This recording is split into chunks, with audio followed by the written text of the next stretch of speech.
Everyone, thank you very much for coming. It's a small crowd this evening. It is nevertheless a crowd. I have the pleasure of introducing two artists that I've known, Gloria S. Daly and Leslie Commissar. Now, Leslie was unfortunately unable to attend this evening, so she has asked me to read this on her behalf. So bear with me. She writes, "Good evening. First, thanks to the board and staff of Gallery Vertigo for accepting our proposal and for their hard work in organizing this exhibit. Thanks too for their patience and goodwill in answering my many questions and dealing with revisions. Thanks, of course, to my partner in art, Gloria Daly, for your great ideas, support, encouragement, and ever-present professionalism. And thanks to you, members of the public, for your attendance and support of this gallery and your attention. Taking an interest that is deeper than a quick swoosh around the gallery, I wish I could have been here for the interesting conversations I know you are having. As for the work itself, we humans find ourselves in a difficult situation, largely of our own making, with regard to our home planet.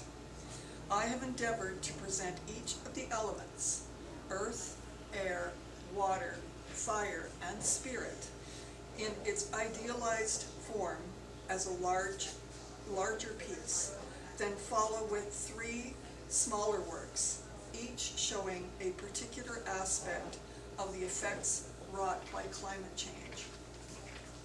Her larger pieces are hanging about, and the smaller pieces are on the window as well as on the table. In some cases, they may serve as a warning. In others, the result has been devastation, entire cities destroyed by fires, icebergs with their cooling effects evaporating, animal habitats disappearing, tornadoes expanding the scale by which they are measured, the list goes on. Except for spirit, here the human spirit affords us hope. It is human intelligence, determination, creativity, ingenuity, and daring that make it possible to restore respect and care for the natural elements that surround and nourish us, body and soul. My art process makes use of several materials: fabric, paint, paper, photographs, text, whatever in my opinion conveys the story the best, and all are machine stitched. The work usually begins with a specific concept, then the initial image takes form, sometimes literal, often abstracted, and is built in layers or sections. Next, revisions, and more revisions, cutting or tearing out, adding new materials and or colors, rearranging the parts, sometimes resulting in their destruction and starting over, but always with a message in mind. I am eager to hear what viewers bring to this theme. Thank you for your interest and your attention, Leslie Commissar. And if you would, perhaps you can put your comments in our guest book so that Gloria can take those comments home with her to show Leslie your interest. That's Leslie and myself. Now I'll let Gloria speak to her work. Thank you, Bridget. And thank you for having me back. This is the third time I've showed at Gallery Vertigo, so it's a pleasure.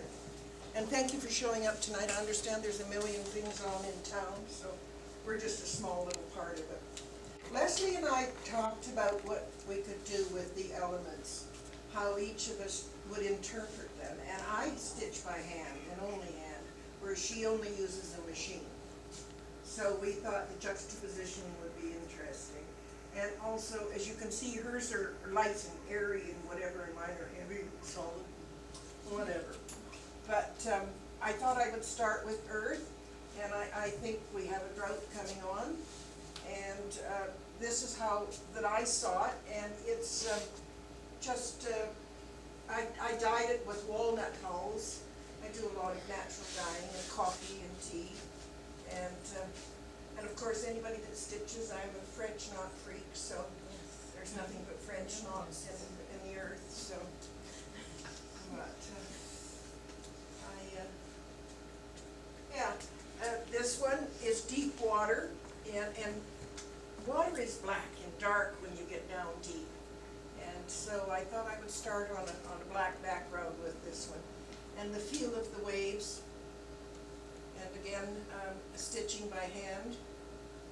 This one I started, this was the first one I started, and I did this a year ago when I was doing a residency in Mexico, in Lake Chapala. And I'm sitting there stitching, and they're all looking at me as they paint and draw. And I'm often the only textile artist on a residency. Textiles are still considered, I don't know, different, women's work, old stuff, but I think textiles are beautiful because, you know, the first thing that touches our body when we're born is a blanket. And what do? They wrap us in the shroud when they put us in the dirt. So we always have blankets and textiles and cloth around us. This was the hardest one for me, and the last one that I did in the series. Air. What does air look like? I could figure out wind, but I couldn't figure out air.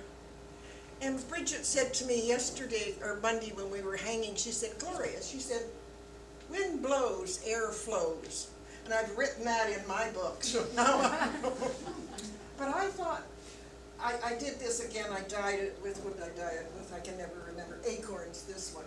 And there's linen and cotton and silk in it. And, but I thought it looked kind of airy-fairy. And I left it thin. I didn't quilt it or make it thick like any of the other pieces. I wanted it to blow in the breeze. So I hope you like air. It's different. Yeah, see, it blows. And fire. I did a big piece in your fire. I think it was 97. I came up here. I have a daughter that lives here and grandchildren and great-grandchildren.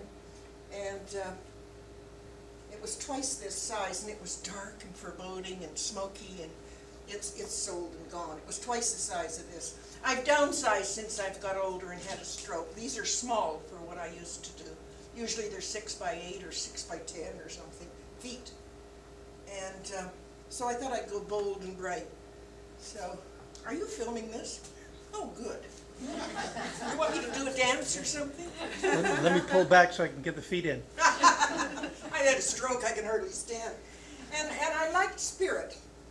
I thought the blue, I don't know, I like the blue for spirit. I think it has synergy. And I think our spirit, I think we control our spirit and our ideas in small ways, and then it bursts out. So I tried to convey that. This is indigo dyed. Any questions? Come on, there must be some. Cheryl, what do you think? The air? Air. Air's my favorite. What's your favorite? I think that one as well. Oh, interesting. Susan, you like the spirit? Yes. Yeah. Yes. What type of thread did you use? Oh, all pearl cotton number 8. Yeah. Oh, but I can't get it anymore. So there is a new one coming in from China. I don't remember the name of it. It's not as nice.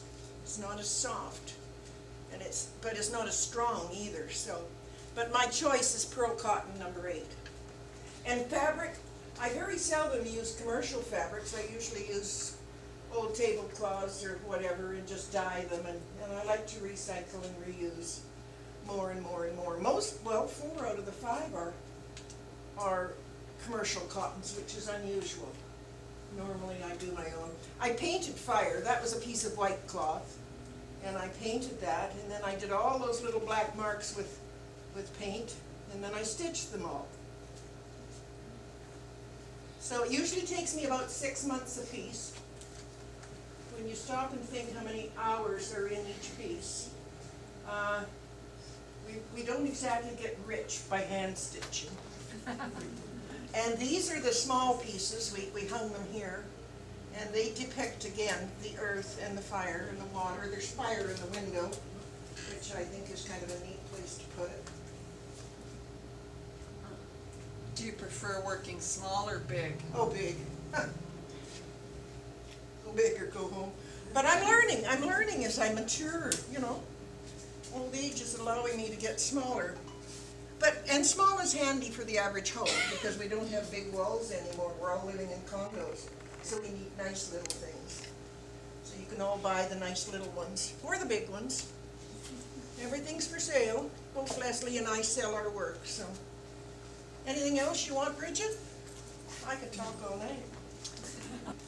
I also want to point out that we have other artists here this evening, particularly our featured member this month is Judy Hamilton. So if you've any questions about the art on that wall, this is the lady that you wish to speak to. Oh, lovely. Also, Linda Jennifer Nielsen is the sculpturist whose art is in the window over there. Feel free to speak to Linda Jennifer if you're interested in her art. And then John Lawrence, the gentleman standing there in a beautiful Hawaiian shirt, whose art happens to be hanging within this open area here. Feel free to talk to any of them. And please enjoy the rest of the evening. Thank you again all for coming. I know there's a lot going on in the city, so we really appreciate your attendance this evening.